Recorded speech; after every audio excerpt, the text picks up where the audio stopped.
All right. So, like these are the takeaways that we had from the last lecture, where we were talking about that AI and machine learning for networking is getting more and more important. And there is this trend right now in the industry as well as in academia that people are trying to develop AI and machine learning. Especially, let's talk about machine learning, right? Like, let's not mix AI and machine learning together. That's where the trajectory is. But right now, the focus is more on developing machine learning models for networking problems. And we talked about the idea to transform campus networks such that we can collect labeled data to develop machine learning models and also road test them in production settings. And we also talked about this programmable infrastructure, which enables development of trustworthy machine learning models. And we also talked about the scalability and privacy issues still remaining unsolved. Okay. So in today's lecture, we are going to dig a bit deep and try to understand, what are the recent trends out there in terms of, like maybe we can try to connect that with this framework itself. But I think they all have broader implications beyond this specific, idea. But one thing that is very, very important for us to understand is like, the theme of lectures right now is to understand the future trends of machine learning, future trends of networking, and try to connect that with what you have learned so far, right? So you have learned how programmable data plane works, especially you learned about the reconfigurable switches, right? So now we're trying to connect that the trend right now is to develop AI and machine learning models for networking problems.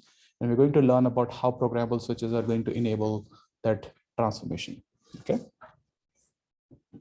So recall from the last lecture, we were talking about this programming abstraction that the programming infrastructure should offer, where it should be able to specify, or any network operator or researcher should be able to specify what data they want to collect, when they want to collect, and where they want to collect, right?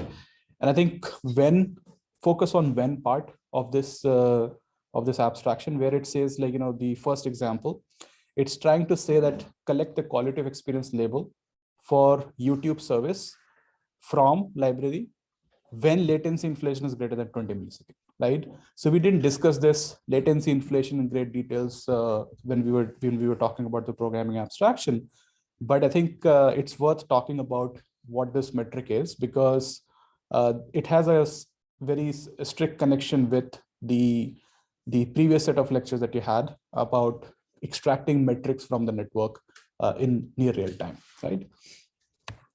So the other way I would like to visualize this type of abstraction is that when we express these goals, where we say like, hey, we want to collect data when certain type of network conditions are satisfied, right? And when we say that those certain type of network conditions, in this case, that network condition is that the latency inflation is greater than 20 milliseconds, right? So how will you know what the latency inflation is greater than 20 milliseconds? Right? Can anybody give a try? How will you know that the latency inflation is greater than 20 milliseconds? That Raspberry Pi network, ask it to query inside the library, see if the latency reduced. Okay, so that's a good point. Like maybe this description is not specific enough. So let me take an example and we can have a more elaborate discussion of that. Recall that at the edge of campus network we have the border router. Give me one second.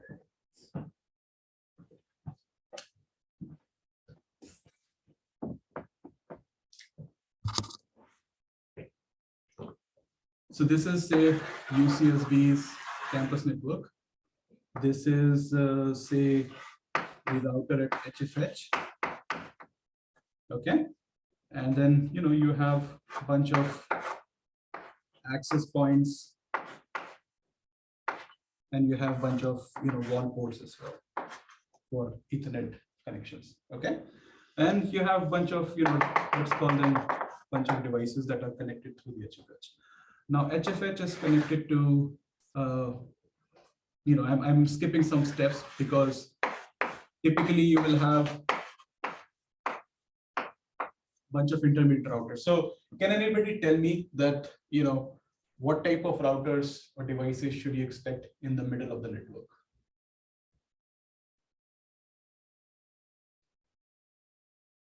how should the network topology within UCSB look like?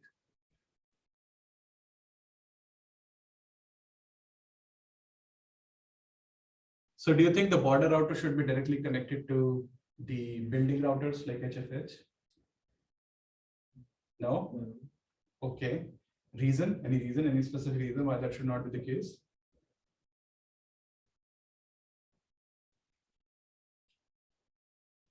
Okay, let me give you an example, okay? So suppose there is another building, say, psychology, right? It has its own router, okay? Now if HFH and like some device here, an HFH device wants to communicate with each other, if they're all directly connected, all this traffic will be going through the border and then coming back, right? This is wasteful in a sense that border router's job is to provide connectivity to the outside world, right? So if it is carrying all the internal traffic as well, then we are unnecessarily overloading the border router. And more importantly, there are going to be so many individual building level routers or other, organization specific routers that the number of ports that you will require at border router will also be significantly high. You don't really want to have that type of topology in the network where you are requiring so many ports for the border router, right? Border router should have fewer number of ports that are connected to, the core of the network. So the way typically these networks are designed is that they will have a bunch of core routers in the middle of the network, okay? So these core routers are the one that each of these buildings will connect to. And then border router will connect to a bunch of core routers. Can we have just one core router? Is that a good design? No, why?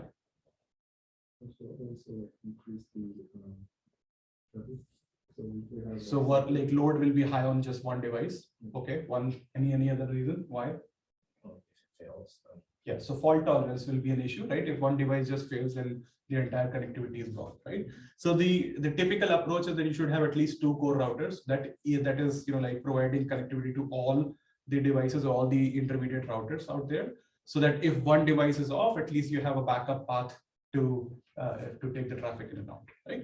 But UCSB, for what it's worth, has 4, so it means that it has more resiliency to handling failures and other issues. Like say some type of outages can happen, some type of maybe attacks can happen. So this type of design is relatively more robust to different type of failure scenarios. Okay, so what I was saying is that like I was mentioning in the previous lecture, that this location is the place from where we can do or we are doing the packet capture right now, right? So all the traffic that is coming in and going out of this router, we see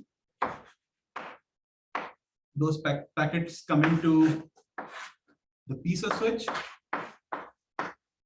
and then it is going to the collector. Okay.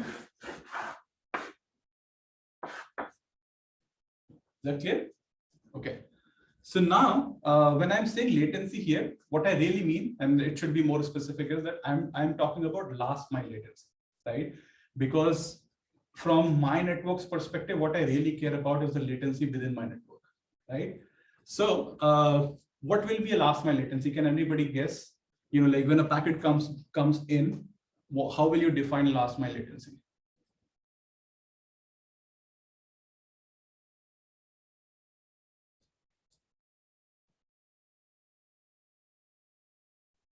So let me give you a hint.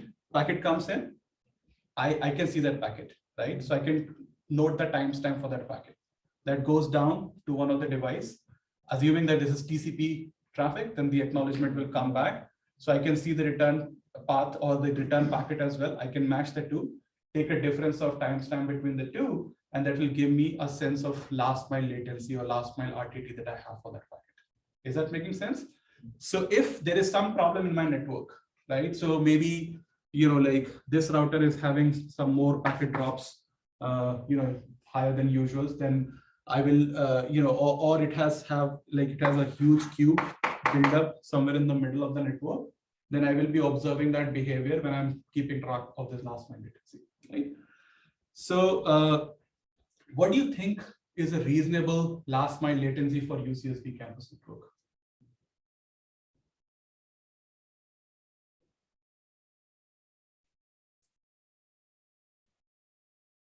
milliseconds. 10 milliseconds based on? Random guess. Okay.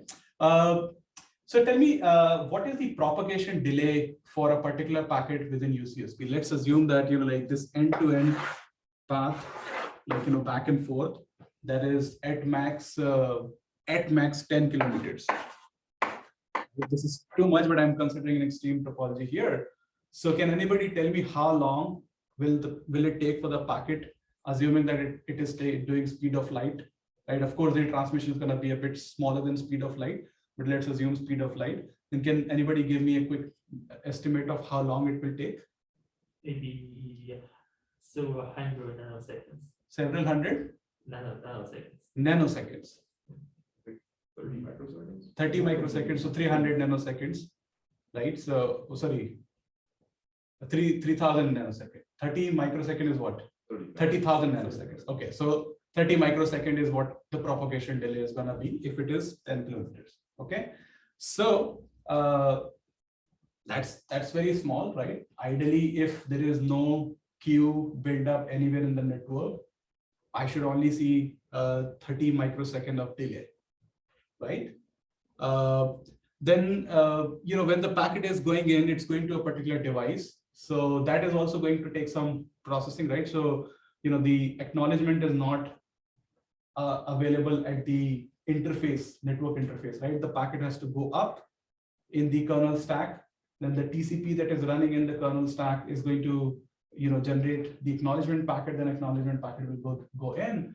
So it's also going to take a couple of CPU cycles for a particular host to process it. But given the compute capabilities of most of these devices, I don't expect them to be more than few microseconds as well, right? So what I'm getting at is that there are multiple factors that can contribute to the delay in this packet of the latency, but most of them are marginally small, right? So if there is no queue, if there is ideal computing, everything is working at optimal rates, then we should expect few microseconds of latency in this network, right? But that is not what we typically observe. And the typical network latency is of the order of, if it is wired, then it is around 5 milliseconds. And if it is wireless, then it is between 10 to 15 milliseconds in UCSB's campus network. Yes.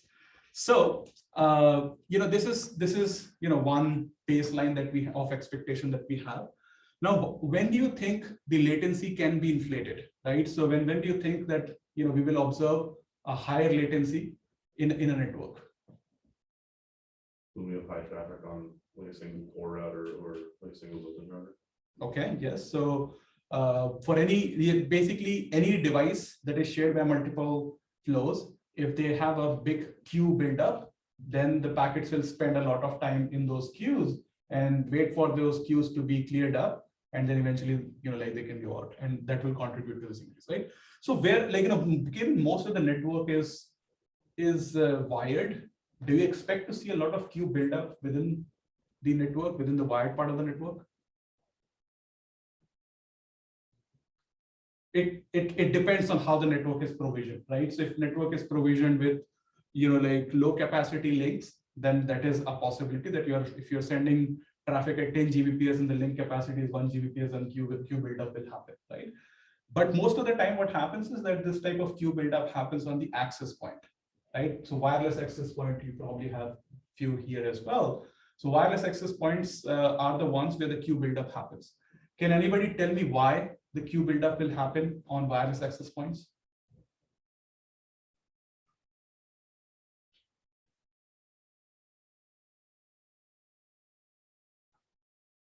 Just because they're slower than wired access points.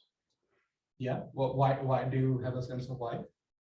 I mean, technically you have, so the wired links we have of the order of Gbps, right? So wireless links are typically not of the order of Gbps, right? So a few hundreds of Mbps. So typically if you're trying to, if everybody's trying to, send traffic at the maximum rate, then wireless will become a bottleneck. But I was just asking, is there a fundamental reason why wireless is always a bottleneck or cannot support Gbps of capacity? Any ideas there? No? Okay, so this is not part of this 176B, don't worry. This is part of 176C, where we are going to talk about the fundamental limitations of the wireless links in general. But the bottom line, like the message here, is that typically when you have the wireless networks for multiple reasons, right? So when you have too many users sharing the same wireless link, it's a shared medium. So whenever you're trying to, like send packets on the wireless medium, you have to wait for your turn. And everybody is, basically, like everybody is waiting for their turn to get access to the wireless medium so that they can send their packets, right? So there are these inherent delays that happen, or inherent queuing that happens in the wireless part of the network. That is why in general, when I was saying that UCSB's wireless network has around 10 to 15 milliseconds versus the wired part, which is just 5 milliseconds, the fundamental difference is this extra access to the layer 2 medium or the wireless medium that is contributing to that delay, right? So now when I was getting to this original point about latency inflation greater than 20 milliseconds, now as a network operator, if I know that most of the time I should expect a delay of 10 milliseconds, and if I see a delay of or latency of 20 milliseconds, that is something which is interesting for me, okay? And that's why I want to say like, hey, when you see this latency inflation, collect data from the devices that are like, that are in the library in this case, right? So why do you think, like, or maybe I'm repeating myself, but when we are saying the queue buildup is the one that is contributing to latency inflation, right? Why does queue buildup happens? Any thoughts on that? Why will queue buildup happen?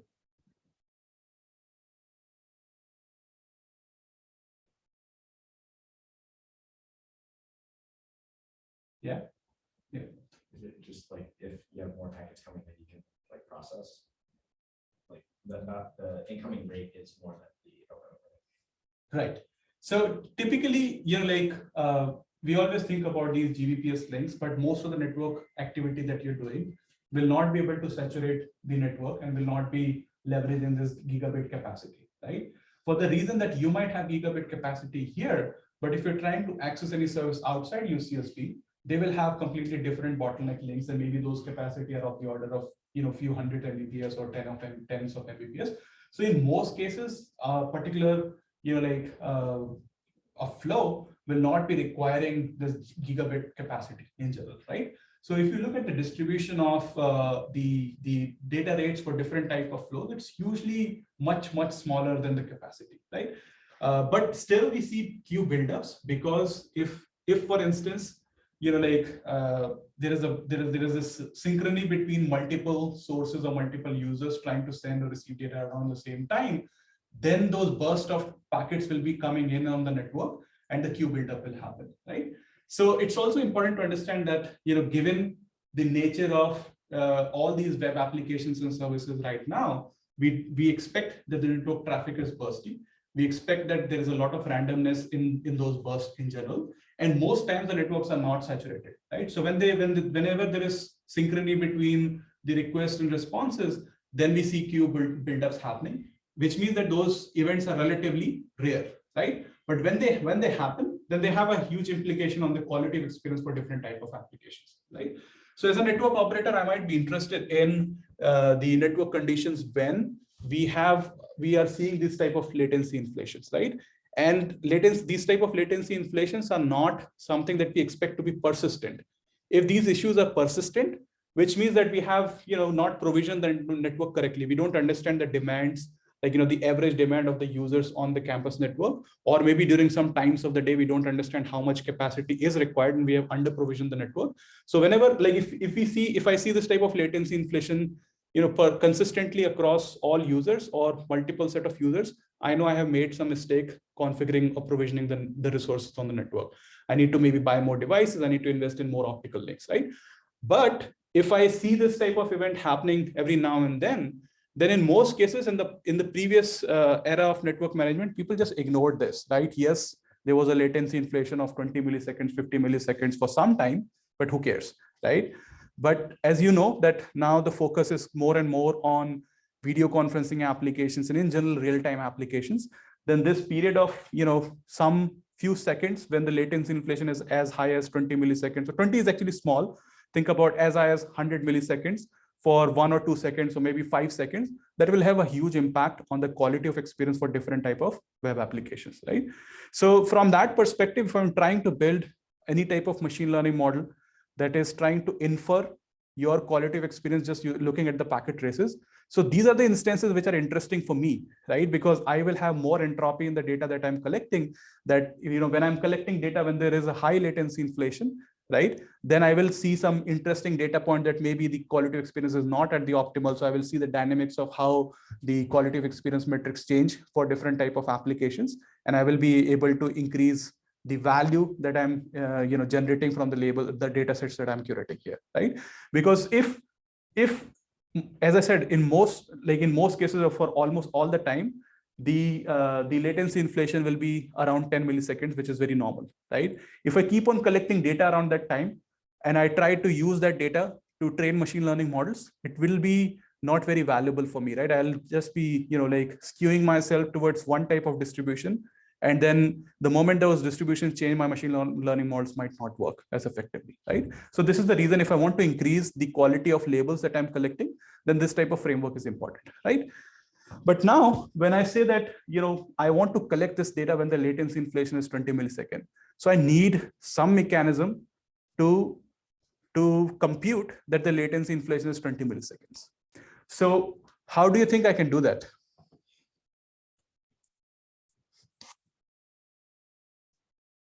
How do you think I can compute this latency metric and use that as an input to decide when and where I want to collect the data?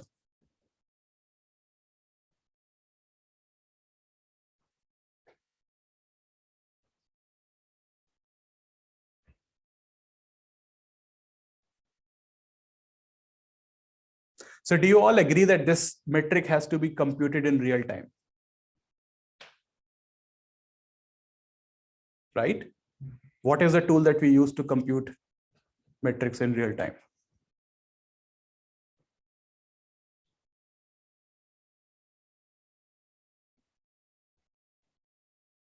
How do you collect metrics from network in real time?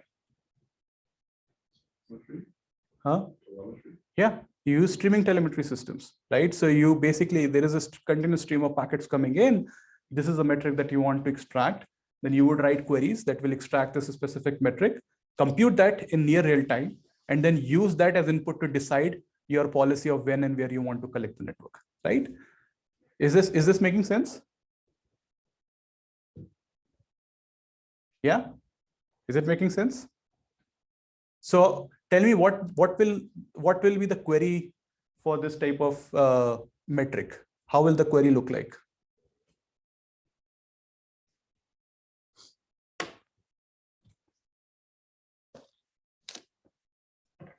I mean, it need not be an accurate query, but just give me an intuition of how will you collect this metric from, like, what type of data flow query you will write for this type of metric. Can you repeat the metric? Yeah. Let me help you visualize, and then we can talk about the metric. So this is host 1, or you can think of it as server. Then this is the vantage point where we are making the observations, and this is the client, right? And the server is sending data, and the client is sending back the acknowledgement. Okay.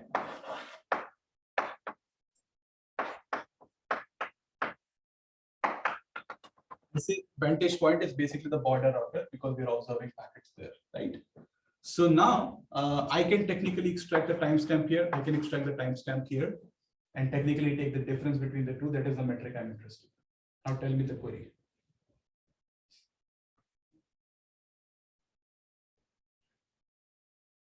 Are you specifically looking for like just that flow between that specific server and that specific client, or? Good question. I'm interested in sequence or set of latency metrics extracted from all different flows corresponding to this client, right? Because client is, or this IP address is the one for which I want to, measure latency inflation, like, because my decision is whether I should collect data from this client or, neighboring Raspberry near this client, right? So that's kind of like my eventual goal. So I'm interested in figuring out whether any latency inflation is happening for this client or not. Yeah, right. You would query whether the destination IP or the source IP was that client to get a list.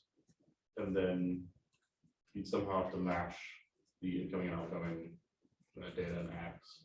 Okay. And then on each one, if it was a data, you'd record a start time with some key to recognize that flow. And then when the app goes out, you would record an end time or record the difference. And then you would push that to, I guess, your processing server. Okay.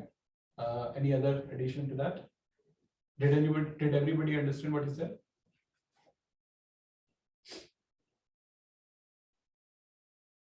So I have a packet stream on which I'm going to write this query, right?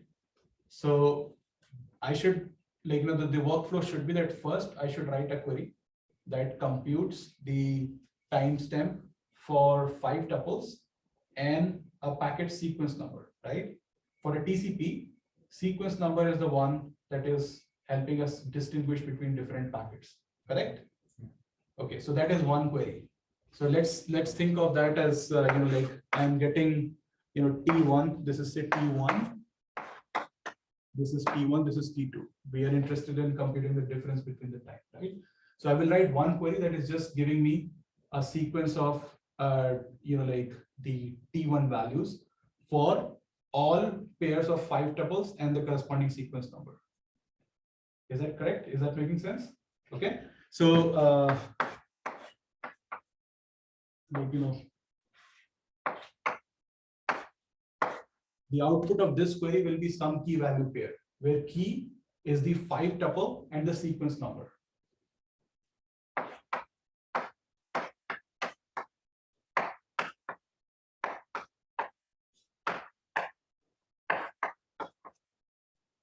Okay, what the value will be this T1 star, right? Or like, you know. Okay, now I will write another query which will compute the T2, right? And I need to match that with the sequence number. So this is a very basic TCP question. For a given sequence number, what, like, how will I match that to the acknowledgement packet that is coming in?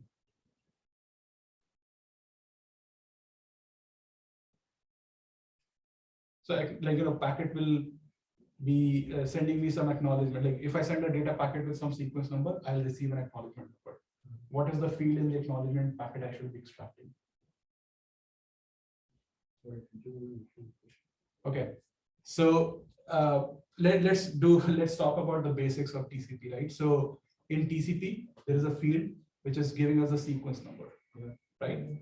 So like data packet will have some sequence number value, acknowledgement packet will also have some sequence number value, right? My goal is to match these two, you know, pairs of sequence numbers together. So if I send a sequence number of 1000, right? If I send a packet, or if the data packet has a sequence number 1000, will the corresponding acknowledgement also have the sequence number of 1000?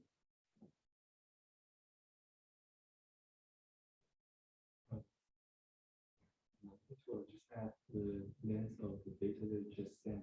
Yes, yes, absolutely.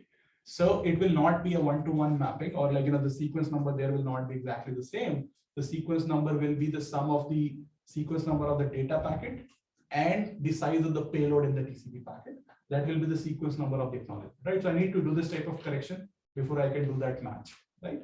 But let's assume that, you know, like we're able to compute the query for which is for all these 5 tuples and sequence number, it is giving me the T2 value. Then I will do a join operation, right? So I'm assuming that you folks have not been exposed to join operations. You're not taking database class at all. Is that correct? Nobody knows what join operation means. Okay. No worries. So let's try to simplify that. Let's suppose that, you know, like we have this pair K1 V1 and K2 V2. Okay, so these are the two set of, you know, like streams that we are dealing with. If we're trying to do a join, then you know, it will find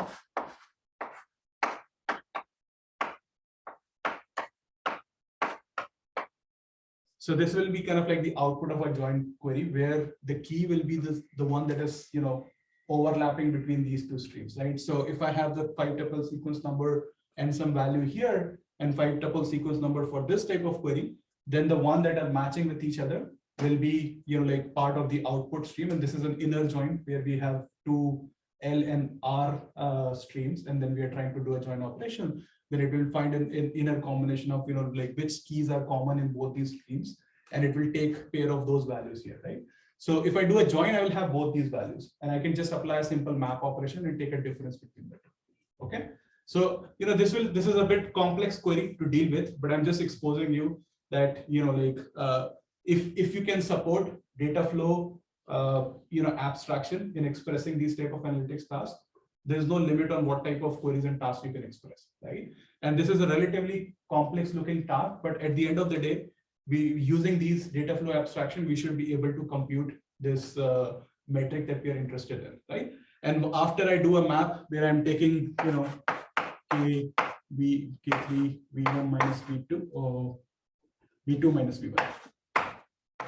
This is a map, after a map operation, I will get this, and then I can just compare it to a threshold and identify the set of keys, which are the 5 tuples that are exceeding the threshold, right? And then I can do a reduce operation because I'm not really interested in, the flows that are exceeding the threshold. I'm interested in the client IP addresses that are exceeding this threshold, right? So I can maybe, just across all these flows, I can do a distinct and try to find all the IP addresses that are, exceeding this threshold. So the 5 tuples, the source IP, source port, destination IP, destination port, right? And so this is still like it has the sequence number, so it is 5 tuple and a packet. Sure, but if we're matching, or when we do a join based on the 5 tuple, data in will have a reverse of the first Yes. two. So do we when we write this query, do we reverse outbound data? Yes. Okay. Yes. Did everybody get that question? Because the packet going down here, it will have the source, the destination IP of the client. But when the acknowledgement is coming out, then the client will be the source IP, not destination IP, right? So we'll have to flip the fields and say same thing with the source port as well. So the source port, destination port as well. So these fields have to be flipped for us to be able to successfully match these tuples together. Okay. Is this clear? Is this clear? So, I wanted to dive into this example so that we can understand how we can apply the data flow abstraction and extracting, different type of metrics from the network. And so we know that, we talked about Sonata. We know that if you're able to express this goal as a data flow query, then you can use Sonata and Sonata's query planning to figure out how you can execute this type of query at scale. Okay. Now let's try to recall, because to be able to build such flexible systems, it is very important for Sonata to be, or Sonata-like systems to be successful, right?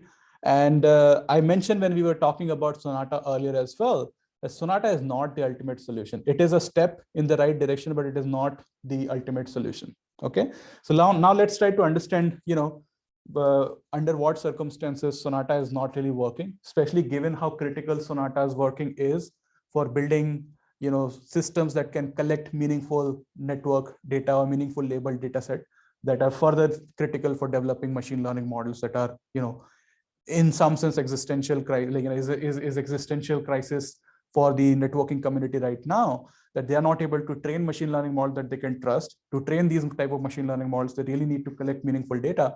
But to collect those meaningful data, they really need to collect these type of metrics at line rate or in a streaming fashion. And right now, these telemetry systems are not really capable, or at least we will study why they're not capable. Okay. So recall this result from Sonata. I'm referring to the slides right now. So recall this result from Sonata, where we said that, hey, with all these fancy algorithms that Sonata proposed for query planning, which is partitioning the query, refining the query, it was able to reduce the load from order of billion tuples that the stream processor has to process to order of 100,000, right? So it was multiple orders of workload reduction. Fantastic results, right? but it assumed that the input workload does not change. It means that the, for whatever workload, it computed these refinement plans and partitioning plans. It assumed that the load or the workload does not change at all. In the future, the type of traffic pattern it will get will be exactly the same as what it trained for, right? And it's not very hard to imagine that that's going to be problematic, right? So this result that we are looking at is actually showing that what if the load changes, okay? So the first, what you're looking at in this graph is x-axis is the time, okay? So I'm calling it in windows because we divide time in windows. So x-axis is time and y-axis is the load at stream processor, okay? So the load at stream processor is expressed in terms of number of packets or number of tuples.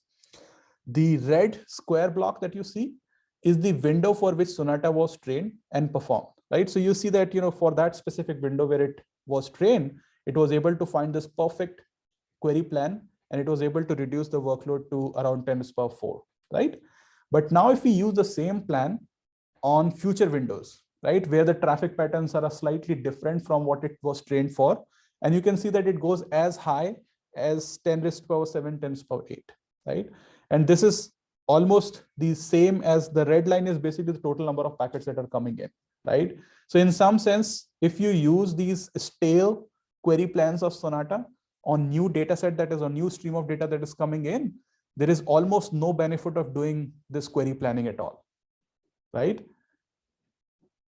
Is this expected result? Is this surprising? Any reactions? I would think your query plan would be type of different data streams if you wrote a good query. Yeah. If you wrote a good query or if you come up with a robust query plan, things should be stable. But, at least the way Sonata was trained or developed, it was trying to overfit to a particular data pattern that was there in a specific time window. Because of the overfitting, as soon as some distributions in the input stream changes, it's not able to perform well, and the workload reduction, all the workload reductions are completely out of the window, right? So so the question is because Sonata by definition was applying or was arguing for static query plans, that you just train or you compute the query plan for just one window, and it should technically work for future windows as well, and you don't need to change anything. So that is static query plans. And the question is why this type of static query planning is ineffective? And the answer is that the memory requirements for different type of operators that Sonata's query is supporting do change over time, okay? So what we are looking at in this graph is the variability of memory requirement, okay? So can anybody tell me what is a coefficient of variation, COV? Have you heard of this metric before? Okay, so if you do you know how to compute variance for a particular distribution?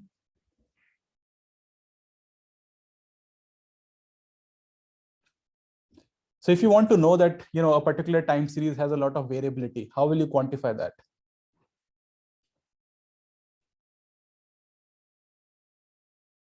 So simplify each from this mean value. Okay, yeah. And as a sum of the bar. Okay, that's one way of looking at it, yes. So has anybody taken statistics class before? Okay, yes. So whoever has taken, you should be able to explain me what variance really means. Yeah, you're saying something? I forget, I pay attention. Okay, so everybody knows mean. Mean, median. Yeah. Okay, so these are basic first order statistics that can be computed in a particular stream, right? Variance is basically how much a particular stream is off from the median or mean value, or especially the mean value, right? So there is a COV is a normalized metric that quantifies as the variance, right? So variance is typically quantified as standard deviation, right? So you compute standard deviation in a particular series, like, can anybody tell me the expression for standard deviation? Sigma square. Square of Yes. So square of error with respect, like not really error, but like square of difference from the mean, right? So if you have a series which is like, x1, or maybe I should, this is statistics 101, okay? x1, x2.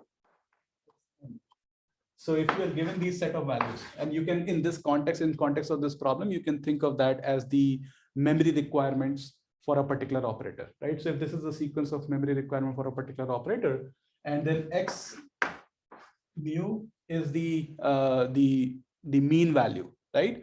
So typically when you compute the standard deviation, you take the difference between, let's call it xi minus x mean, and you take square, and then you sum it for all I, and then you compute so this is sigma.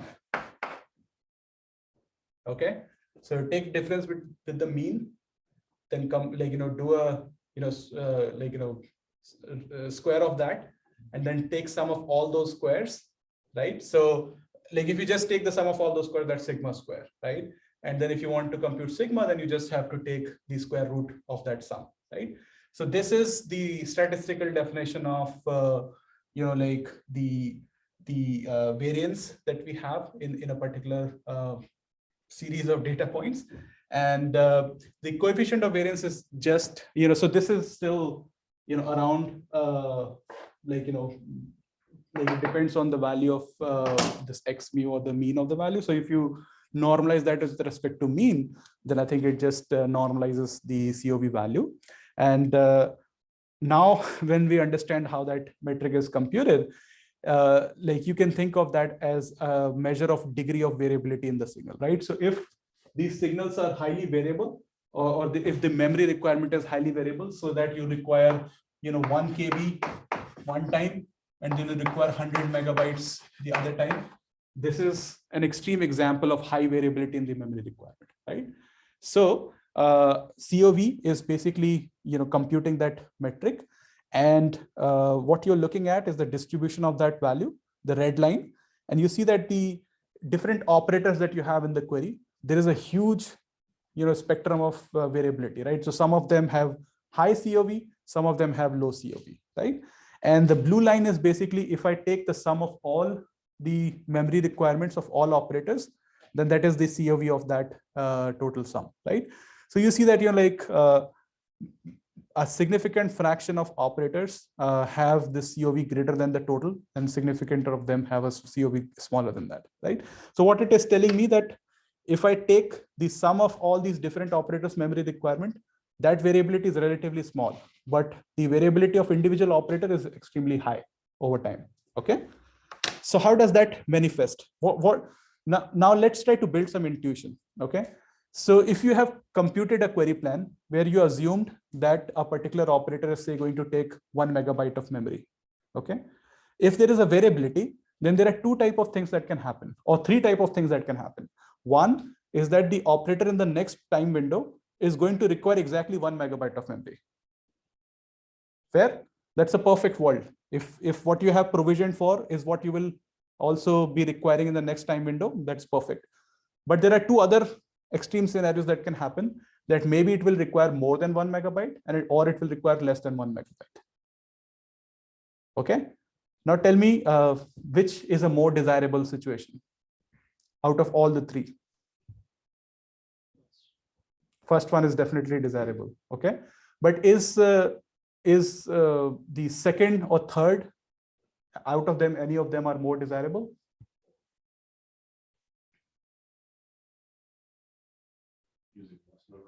Using less memory is, technically you would believe that if you provision for 1 megabyte, and if it only requires 100 kilobytes, that's great, right? Because you don't have to worry about not being able to provide sufficient memory for that operator. But there is an opportunity cost, right? Because if you look at this graph, it shows that, these operators have high variability. So if some requires less, the others require more as well. But if you have, over provisioned for a certain set of operators, that is coming at the cost of, others who could have benefited from that extra memory, right? So this is the intuition for the graph that you're going to look at next, where this variability of memory, how does that affect the query planning in general, right? So what you're looking at here right now is so each of these blocks is individual operators, okay? The size of that block is telling me how much memory is required for each of those operators. And the color is telling me that what is the contribution of each of those operators to the stream processor load. If it is green, it means that if I'm computing this operator in the data plane, then it is reducing the workload by significant margin. You only send few tens of tuples to the stream processor. But if it is red, then it means that I'm sending millions of tuples to the stream processor. Okay, so that is, it is giving you a relative sense of how valuable is it to make sure that you're able to compile this operator into the data plane. And this is computed on the window. For this window, I am applying Sonata. I'm computing the best possible plan. So you don't see any red in here. You see most of them are green. Some of them are a bit blue, which means they're they're sending maybe hundreds of thousands of tuples. And there are a few yellows as well, which is maybe sending 10,000 plus tuples as well, right? So this is expected. Now, if I just use the next window of tuples coming or workload coming in, then the graph changes. Okay, so some of them which were blue are now red. What does that mean?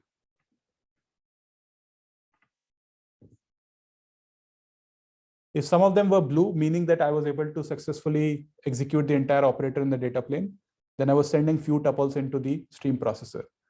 But now if it is turning red, it means that I don't have enough memory to support this operator, right? And the black ones are the one which, which are completely underutilized if I'm not able to support the first operator. So this is a bit subtle point, but it is important to understand that you remember the first query that the query that we've been talking about. It had two stateful operators, this thing, and then it had a bunch of maps, and then it had reduce. You remember that? The query that, the reflection, the DDoS reflection query, right? So you were looking at the source IP, this IP here, and then you were doing a reduce on destination IP, and some of the reduce operator. And there were a bunch of map in between, and a bunch of map at the end, right? But from Sonata's perspective, like stateful queries are the ones, or the stateful operators are the ones that are going to take most of the resources, right? But in this context, if assume that the first operator is distinct, right? If I don't have enough memory to support this in the data plane, I will have to also execute this one in the user space. Right? I cannot execute the second one in the data plane. Any reason? Do you understand why? If I cannot run the first operator in the data plane, I cannot run the second one in the data plane as well. Why? Sequence matters, right? So the output of this operator is going to go to this second operator. If this is running in the user space, I cannot send the output of this back to the switch and then try to run that on the data plane. That's just going to mess up the results, right?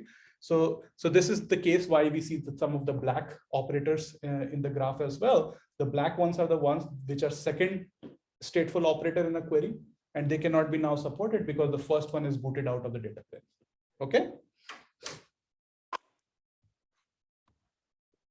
So overall, given this variability of memory requirement that we have in real world scenarios where the traffic patterns are slightly changing, so that contributes to either under provisioning or over provisioning for Sonata query plans, and that is why we see the type of results that we were seeing earlier. So one big challenge one big assumption that Sonata was making was that it was saying that the future traffic patterns don't change. I need to just compute once, right? So just as a mental exercise, what if we compute Sonata optimal plans for every time window in the future, right? Because we know that if I am applying this logic of like the query planning, this integer linear program where I'm trying to compute what plan will result in minimum amount of or minimum number of tuples at the stream processor, then I can come up with a query plan. Those query plans might look very different from each other for different windows, but I can technically compute that, right? So this black line is the optimal Sonata where I'm changing the query plans for different windows. And the red one is the one where I just compute it once and then use that plan across all windows, right? So as you can see that there is a significant gap in the workload at each of these, workload at the stream processor for each of these two cases, right? It's orders of magnitude reduction, orders of magnitude difference, right? So what this is telling me is that if I'm able to adapt my query plans in a dynamic fashion, then I can reduce the load at the stream processor, right? But can I do that? Is that something which is practical? Can I really change the plans that Sonata is computing at every window? Any thoughts on that? Is it possible to change Sonata's query plans every window?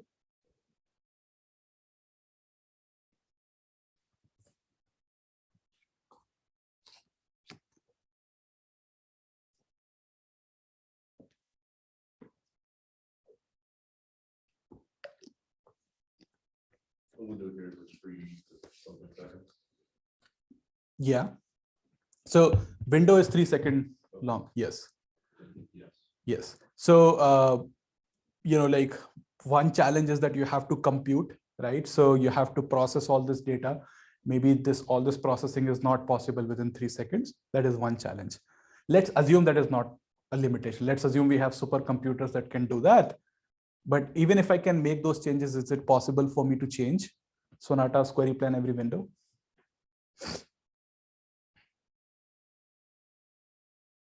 The answer is no, and I'll tell you why. And this is important, right? So remember that Sonata's query plan had 3 different components. One was it was computing the refinement plan, right? At what granularities I should be executing this query.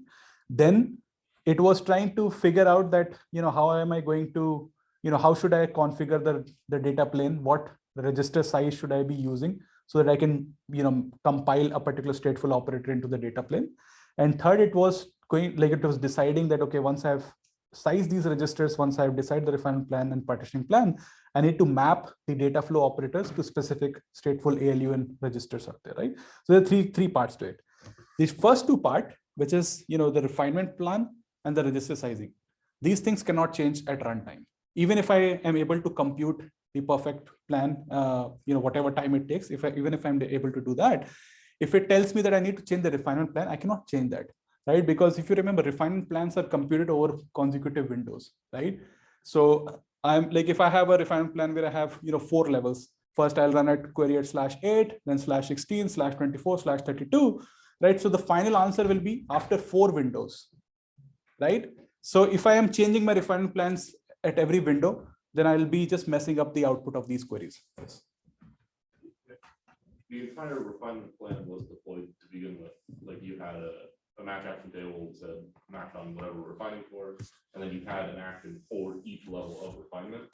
Did you not deploy a runtime rule that would say, okay, now execute level 2 refinement, level 3 refinement? with these Yes, parameters? yes, you can do that, but you don't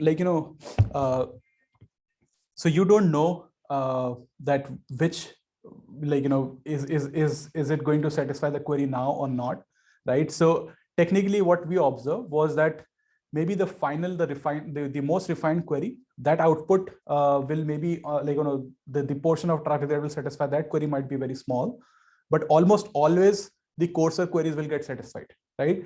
Because you have to adjust your thresholds, and this was probably the part of the quiz question as well, that you have to adjust the threshold so that you don't miss out on that interesting traffic otherwise, right? So you remember the needle haystack example. So you need to make sure that you use loose enough threshold that you don't miss out the needle, right? And that means that there will always be a lot of false positive for the coarser queries, which means that these queries are going to be active almost all the time. Maybe the most refined ones will have lesser activity. But I think there's a bigger challenge to the approach that you suggested, that if I want to activate say this refined query on demand, right? but is it going to lead me to, disable any other cursor query? Yes. No, right? Because I don't know, like, because, if we think of it in terms of windows, right? So this is window 1, 2, 3, 4. If I have a cursor query running at window 1, the output of this cursor query will be feeding the refined query at second window, and output of that will be feeding the other query, right? So let's say this is /8, this is /16, and this is /32. Okay. So I can say that, okay, let's activate /16 in the second window, right? But I don't know, because I cannot deactivate /8 for that, because maybe there is some interesting traffic for the /8 granularity here. More what I'm suggesting is in the first window, the first set of match action processors, you have like a deployment rule. So like in the assignment, you have action name and then action params. You could deploy a new set of action params that would specify /8. And then for the next window, on the first set of match action tables, you would execute on /16. Yes, but what I'm saying is that I cannot disable this /8 in Windows second, because this whole set of windows are going to enable me to detect one event, right? But there might be some other event that is starting here.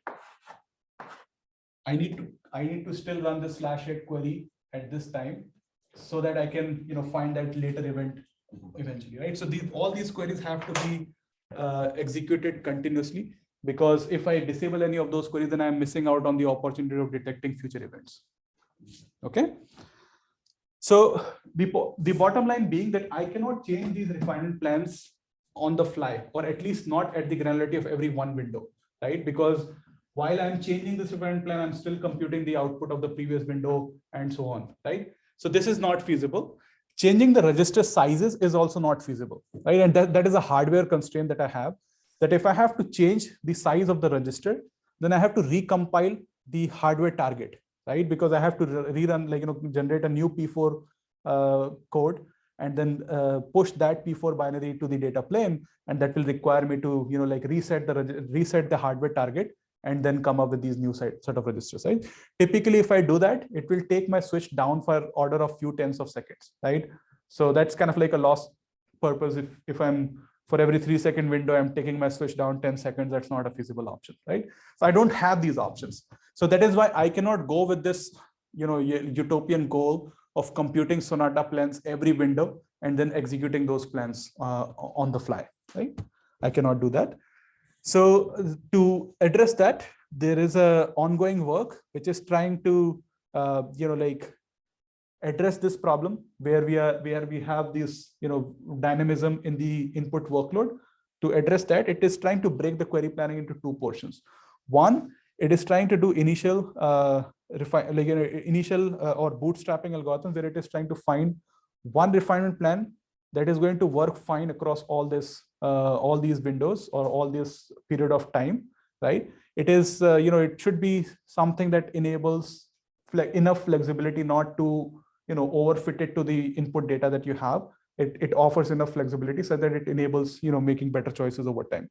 And same with the register size as well, because you cannot change these things on the fly. Then the best bet you have is to make these good decisions at the start time itself, such that they offer you to reduce the load over time, right? And the most important part will be that once you make the refinement plan decisions, once you make those decisions about how you want to configure your data plane, then the best thing that you can do is to update your decisions over time, right? So which set of data flow operator should be using which data plane register, that is the operator mapping decision that you should be, or you can technically make at the runtime.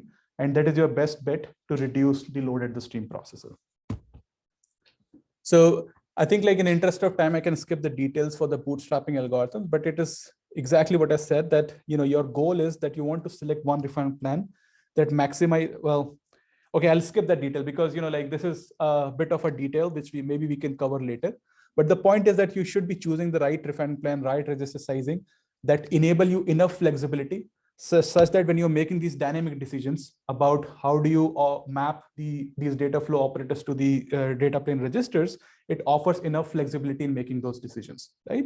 And the operator mapping algorithm, this is an NP hard problem of finding the right mapping of data flow operators to data plane registers. And this ongoing work is basically coming up with a greedy heuristic. Greedy as in there is no proof that this is an optimal solution, but it is making a greedy choice, and it just shows that greedy choice is closer to an optimal solution. Okay. I'm not sure if you have worked on any of this, like algorithm design in the past, but typically when you're working with these type of problems, the first goal that you have is that you want to first formulate what the optimization problem looks like, right? And you can think of like, maybe you can find a dynamic programming based solution, or you can find some structure in the nature of the optimization problem itself that can lead you to develop a optimal solution. But when your options are exhausted, then you try to figure out ways like you try to map that optimization problem to some of the existing NP hard problems, right? And then when you're able to successfully do that, then you can justify using greedy solutions as an exploratory output to that type of problem, right? Or maybe you can map it to an existing problem where a known greedy solution has worked, and then you can try to apply or map your problem to those type of greedy solutions, right? So this is exactly what this problem has done.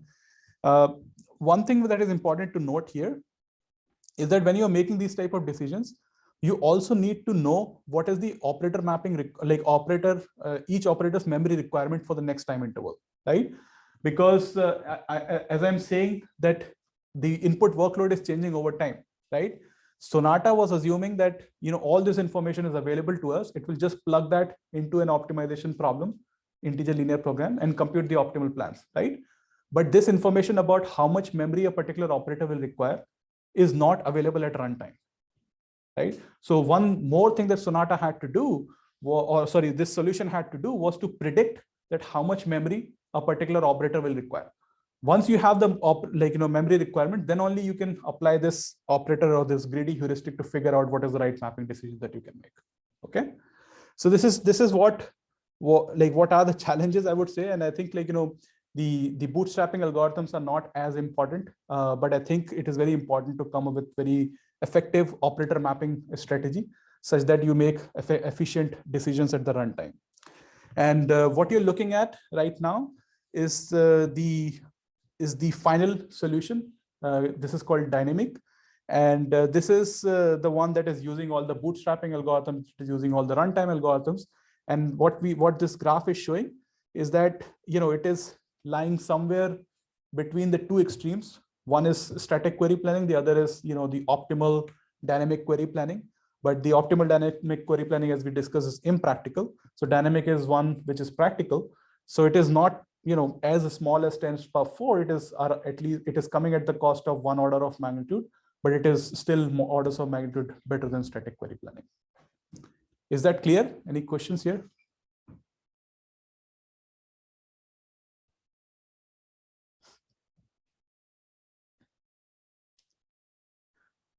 So why do you think this type of approach is going to be effective?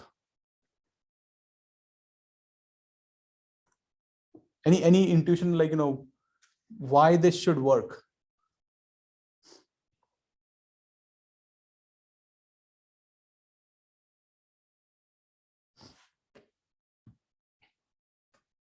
So I think just to connect the dots for you, remember that we talked about high variability in operator mappings, right? So if there is high variability in operator mappings, and if you're able to come up with a solution that can, one, predict the memory requirement for the next window as accurately as possible, and then try to figure out that, what is the right register size where I should place this operator, right? So what Sonata is doing is that it is not updating its choices, right? It just makes one-time decision that this operator should use this type of register, right? So as we discussed before, that either you are over provisioning or you are under provisioning. That is, you are providing more memory that is required, or you're providing less memory that is required, right? But now if you're trying to decouple that and trying to make these decisions about which data flow operator should go to which data plane register, then you are adding more flexibility to the system. You're offering more choices to the system to decide that, okay, now your memory requirements have changed, rather than like if you are now requiring 1 kilobyte of memory, then you should be, your best bet will be on a 10 kilobyte register, not on a 1 megabyte register, right? So if these type of variabilities are existing, then this dynamic system is offering a choice at a runtime to the system to update its mapping between the operator and the registers, right? So this is the intuition why such an approach is going to be effective, and it's going to do better than at least the Sonata, which is completely static. Is that making sense? So I think I'll skip this, but this is a logical follow-up of what the kind of like figure that we saw earlier, where we were seeing that Sonata had a lot of reds because it was either over provisioning or under provisioning, and dynamic focus on the last part, so that the dynamic has less reds and more maybe blues, right? It still has few reds in the output there, right? And that's because it is still trying to predict the future requirements, and those predictions can be off at times. And once those predictions are off, like if I predict that you need 1 kilobyte and you actually needed 10 or 1 megabyte, then my my mapping, my decisions are completely off, and that can contribute to high loads at the stream processor. But what this type of result is showing is that most times it is able to make correct predictions, and based on that it is able to make correct operator mapping decisions as well.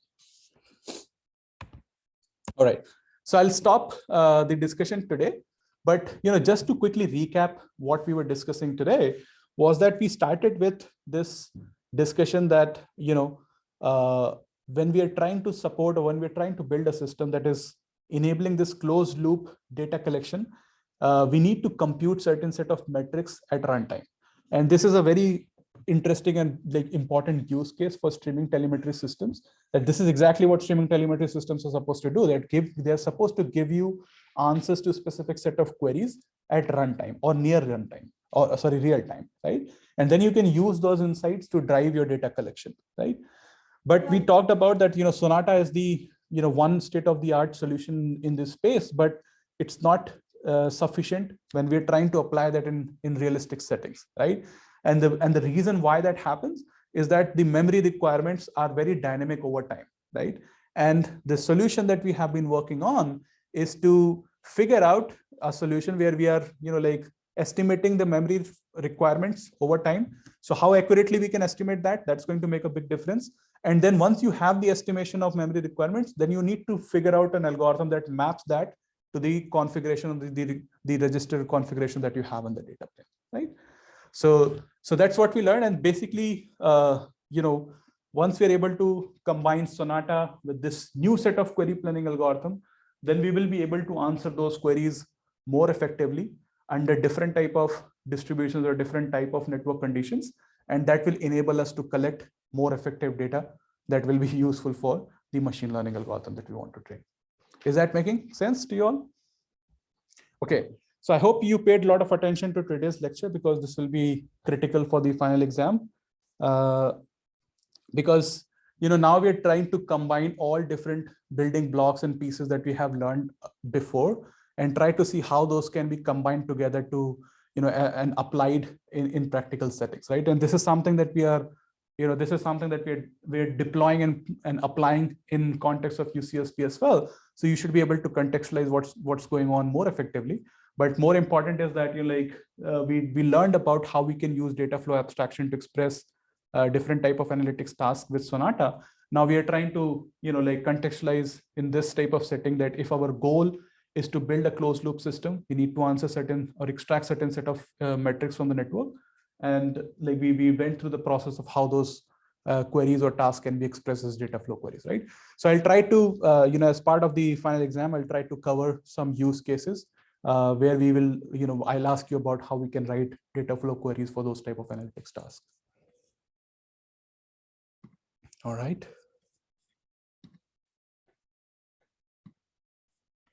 Thank you, folks, and see you on Wednesday.